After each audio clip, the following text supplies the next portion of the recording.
to join you today for the International Day of Peace 2024. It's a unique day. We've listened to the DG who mentioned it. I appreciate the leadership of the National Institute for Peace and Conflict Resolution, Abuja, for your commitment towards shaping narratives of peace building through qualitative peace education and research. You are doing well. We appreciate that so much.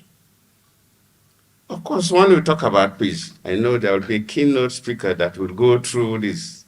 I may not get you involved in the technicalities, because I remember a program I attended long ago, and somebody from the road safety was to discuss accidents.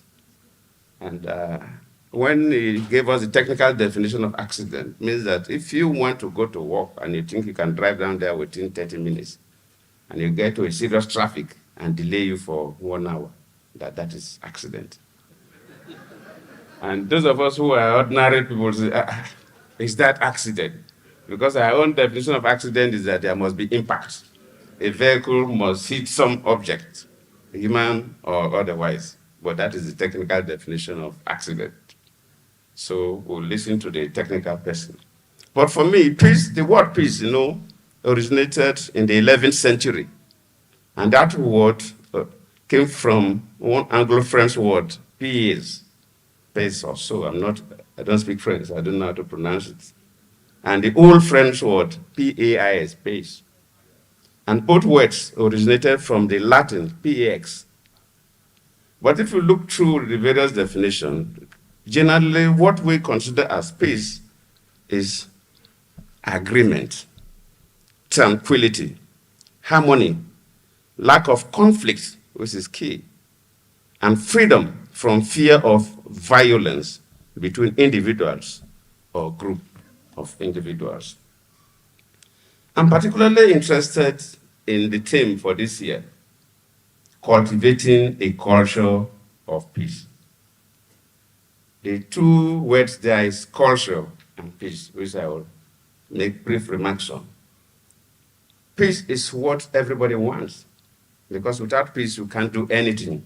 We all remember that peace is the foundation for sustainable development, and without it, no nation can achieve meaningful progress. Of course, the United Nations was set up at the end of the Second World War in 1945, of course, including the Security Council, to promote world peace and minimize hostilities across the world. So everybody needs peace. The old concept of UN, I expected so many NGOs to be here. So the NGOs in Nigeria have a big role to play, because no matter what our mission is, we can't do without peace. You can't go to a place to discuss whether you are talking about gender issues, you are talking about health issues, you are talking about education issues. If there are major conflicts, you cannot. So I expect all the NGOs, all the civil society in Nigeria, including the Goodluck Foundation, which I'm the chairman, to focus on peace. And when we talk about civil society, Nigeria is very rich. From the report, in the last 4 years alone, we have registered 174,100 civil societies for the last 4 years alone, in addition to the thousands that were arrested for the last 4 years. So we have the army that can deal with the issues of peace.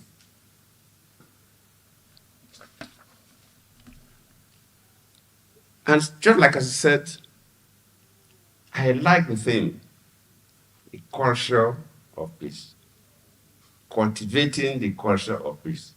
So what is culture and what is peace? And if you look at what is happening now, and you look at the 2024 Global Peace Index, you see so many countries are in conflict. And out of the 10 top countries that are in conflict globally, 3 of them are in sub-Saharan Africa, and quite a number of countries around us, including us, are in one form of conflict or the other. And when you look at what causes conflict in Africa, most cases, a struggle for leadership, contestation for power. And that is the main cause of conflicts. Sometimes when you go to a society and people can tell you all kinds of stories, but by the time you do proper analysis and think deeply, you know that most causes of conflict is leadership struggle. And that is why I'm also worried about my country, Nigeria. Of course, people say politics is a dirty game. And the way we play our politics must be clean. We cannot play politics that will elicit conflict. You remember Obasanjo, the former president, recently made a statement that politics is not dirty. But the people that play the politics come to play politics with their dirty minds and dirty habits and dirty character. And that is why people say politics is dirty. And in that case, we must all begin to think differently. We must cultivate the culture of peace. And of course, we know when we talk about the culture of the people, it has to do with everything that you do around you. How you prepare your food, how you worship your God, how you do your marriages, your burial, everything about the language you speak, all these are part of the culture. And when we develop that culture of peace, you do it seamlessly. You don't even feel that you are doing something that is good. And until we get to that level where we develop the culture of peace, in this country, we will always have major conflicts in our elections, and one day this country will erupt. And we all know how, let me use the politics, because that is what the major cause of conflicts in Africa is: politics or struggle for leadership. And without us strengthening that aspect, without us developing that culture of contesting election peacefully, we will always be in conflicts in Africa and also in Nigeria. It's dangerous, what we're seeing. Let me use what you have seen. We just finished elections in Edo State, and even if you were not in Edo State, the Yaga people here were in Edo State, but most of us was the media and read from social media and so on. So you see that there's much tension. Even though results have been announced, somebody has been announced as a winner, but there's tension, because there are certain things that probably were done differently. And we must move away from that. In our electoral processes, we must develop that culture. I've been to quite a number of African countries, and YEG Africa, I used to meet them in a number of those countries. Let me give an example, like a country in West Africa, Senegal, had their elections not too long ago. And because they have developed that culture, you see, they did not use any technology to do the elections. I don't want to bore your ears by explaining what I observed. Very simple. Here in Nigeria, we talk about technology. Without the human mind being ready to do what is right, even if you bring the technology, it will be manipulated. My time, it was a card reader. That card reader almost caused crisis in the country, especially when I wanted to vote, and the card reader rejected me as the sitting president. My wife wanted to vote, and the card reader rejected my wife as the first lady. My mother wanted to vote, and the card reader rejected my mother. So you can imagine that was a recipe for crisis. We have to manage the situation, otherwise Niger Delta would have gone into flames. And of course, it would have engulfed the rest of the country. So the human mind must be attuned to that, or must develop that culture. In Senegal, everybody that was involved in the electoral process was ready to do the right thing. The electoral management body, like our INEC, was ready to do the right thing. Nobody was interested in manipulating the process. The security, they were ready to do the right thing. Nobody was interested in manipulating the process. In fact, they have polling stations. Within the polling stations, we have polling units. You see the police only in front. In most cases, they use I think you hear my voice. Most cases, they use secondary school and primary school classrooms, compounds, and within the classrooms, you have the voting unit. The police were just at the front. No police was inside where they were voting. Because they have developed that culture that nobody was there to do the wrong thing. The voters themselves were ready to do the right thing. No voter wanted to manipulate. The political parties, everybody, candidates, they were all there to do the right thing. And they conducted an election without technology, and it is the best election I've observed within Africa, and some of the countries have gone outside Africa. So that culture of doing the right things must be there. In Nigeria, we don't have that culture. And that is why we have our military people here. That is why even ordinary election of a governor, not even a president, the army would be involved. Yes, some countries, they use Navy and Air Force, and sometimes the army, to carry materials in very difficult terrains, or fly them, or maybe in the riverine areas, but not to play the role of a police.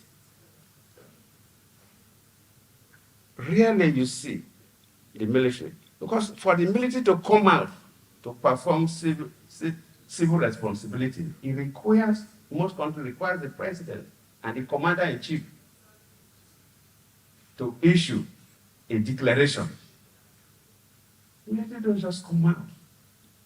But because we have not developed that culture, ordinary election, maybe even election of local government chairman now, you see the military around.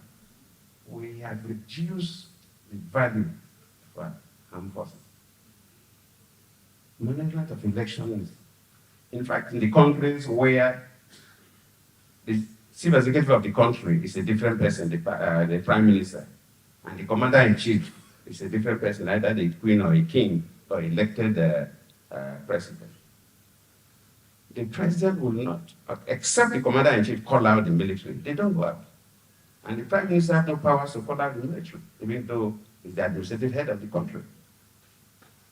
And because before the military comes out to perform response, it's a serious business.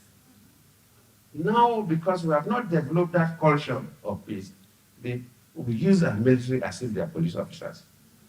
The military is not police. So, as a country, if we don't change, we politicians don't change our political behavior and embrace that culture that was embedded in us, that it will look as if it's a part of our genetic makeup, one day this country will be engulfed or go into a conflagration that nobody can control. So we, the politicians, must know that what we do wrongly is wrong. And when we politicians justify evil things and say it is politics, somebody does something that's evil, say it's politics. It's not politics, you're a criminal.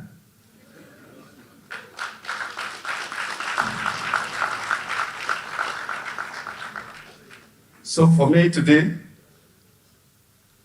as the chairman, to declare this event open, I'm calling on all Nigerians, not just the politicians, because all Nigerians vote, all Nigerians, to develop that culture of peace, especially in our struggle for leadership. The vote, the electoral management body, the security, the political parties, the voters themselves, the judiciary, and always relate elections to the game of soccer. In the game of soccer, while these young men and women are in the field, sometimes they can get so charged that they even want to bring their colleague down. But the referee will know whether to give you a yellow card or a red card. Because if the referee fails to do that, then of course who will kill or who can carry the ball, run into, push the goalkeeper down and throw it in. So the umpire, which is the electoral management body bodies in Africa, must play that role of a good referee. And where a mistake is made by the referee. These days, they have this video, which is the judiciary. If the judiciary doesn't play that well, that where there's an error and where the umpire makes a mistake, and the judiciary will correct it, if the judiciary decides to look the other way, then we are giving a society where people, when you want to go for election, you prepare your army. We are lucky that they do election, everybody said it was peaceful. Well, results have been announced, the judiciary will deal with the rest, but basically, because of the number of policemen and the military, that was peace. But would we continue this way? We cannot continue this way as a nation. So we have no choice as a nation than for all of us to build a culture